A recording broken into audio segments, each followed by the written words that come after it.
Ertugrul کیا واقعی؟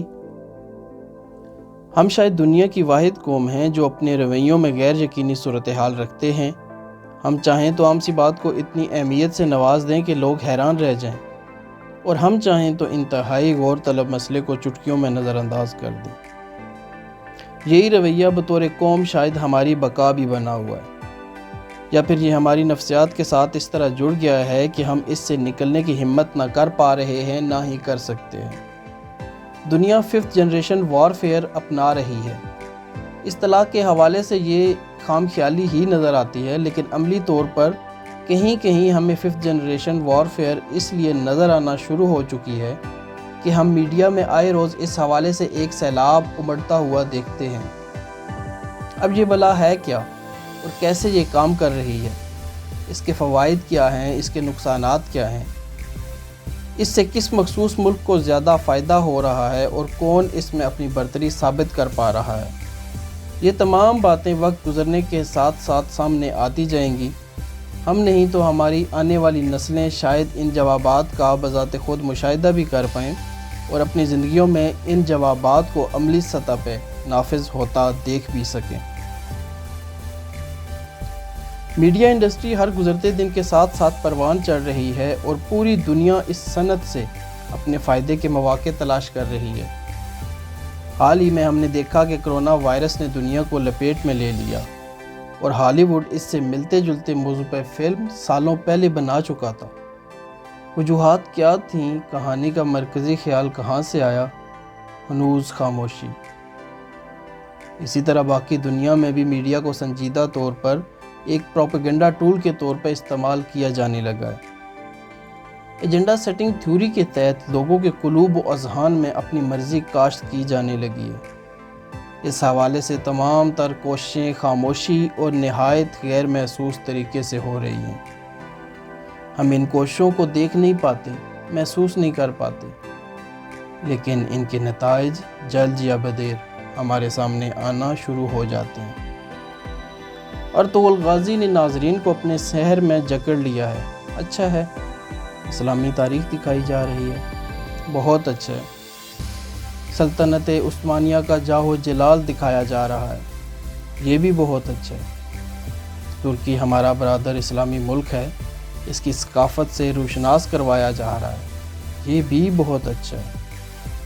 لیکن اس کے ساتھ ہم ارطغرل غازی ڈرامے سے محبت میں نہ جانے کس حد تک چلے گئے ہیں کہ ملکی سطح پہ شان شاید جیسا کوئی اداکار اگر لب کشائی کرتا ہے تو ہم اس کو تختہ مشق بنا لیتے ہیں۔ فرق سہیل گوئندی جیسا کوئی لکھاری بولتا ہے تو ہم اس کے خلاف صفارا ہو جاتے ہیں۔ ایسا کیوں ہے؟ ہم کیوں میڈیا ہٹ کے خلاف بات سننے کو تیار نہیں؟ وہ کہتے کیا ہیں؟ ان کی بات کا مقصد کیا ہے؟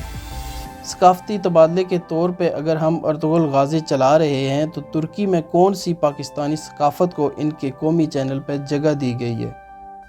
اگر دی گئی ہے تو عوام کو بتائیے۔ ریٹنگ حاصل کر لی، فالوورز بھی ریکارڈ بڑھ گئے، پیسہ بھی آ گیا، لیکن فائدہ کیا ہوا اس سب کا؟ مانا کہ اس ڈرامے نے پوری دنیا کو سحر میں جکڑا، کامیابی کے جھنڈے بھی گاڑے، لیکن اس سے پاکستان کی میڈیا انڈسٹری کو جو فوائد ہوئے ان میں سے صرف 5 گنوا دیجیے۔ پاکستانی ڈرامے کو اس سے کیا فائدہ ہوا، اس کا جواب تلاش کر دیجیے۔ پاکستانی فنکار جو پہلے ہی قسم پرسی میں جان سے جاننے کی وجہ سے خبروں میں رہتے ہیں، ان کی کیا بہتری ہوئی؟ پاکستان میں پروڈکشن کا شعبہ کیا اس ڈرامے کی کامیابی سے بہتر ہو پایا ہے؟ اگر ان تمام سوالات کے جواب نفی میں ہیں تو کیا واقعی ارطغرل غازی ڈرامے کو ہمیں ڈرامے سے بڑھ کے سمجھنا چاہیے؟ بنیادی غور طلب نکتہ یہ ہے کہ ڈرامہ تخیل، لفاظی، کردار نگاری، مکالموں اور کسی حد تک حقیقت پہ مبنی ایک ایسی تفریح ہوتی ہے جس سے اصلاح کا کام بھی لیا جا سکتا ہے، لیکن ہم نے اس ڈرامے کو ڈرامے سے زیادہ سمجھنا شروع کر دیا۔ سلطنت عثمانیہ یقینی طور پر پوری دنیا کے مسلمانوں کے دلوں میں راج کرتی رہی ہے، لیکن اس ڈرامے کی حد تک دیکھیں تو یہ ڈرامہ کافی حد تک موجودہ دور کی ٹیکنالوجی اور مکالماتی دنیا کا شاہکار ہے۔ حقیقت سے اس کا واسطہ اس لیے بہت کم ہے کہ نہ تو سلیمان شاہ جو ارطغرل غازی کے والد ہیں ان کے حوالے سے زیادہ معلومات دستیاب ہیں، نہ ہی خود ارطغرل غازی یا ان کے فرزند عثمان اول جو سلطنت عثمانیہ کے بانی سمجھے جاتے ہیں کے حوالے سے کوئی زیادہ معلومات تاریخ کے اداروں میں موجود ہیں۔ آپ اس دنیائے معلومات کو کھنگالیں تو وہاں یہ بھی پڑھنے کو ملتا ہے کہ ارطغرل غازی کے حوالے سے اس سے زیادہ معلومات کم ہی دستیاب ہیں کہ وہ عثمان اول کے والد تھے۔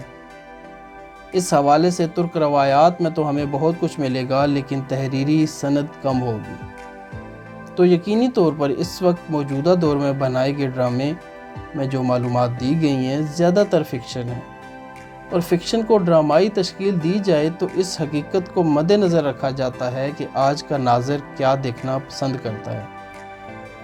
کائی قبیلہ ہو یا سلیمان شاہ، ارطغرل غازی ہوں یا محلاتی سازشوں کا انبار، زیادہ تر مکالمے لفظوں کا گھماؤ پھیراؤ ہے۔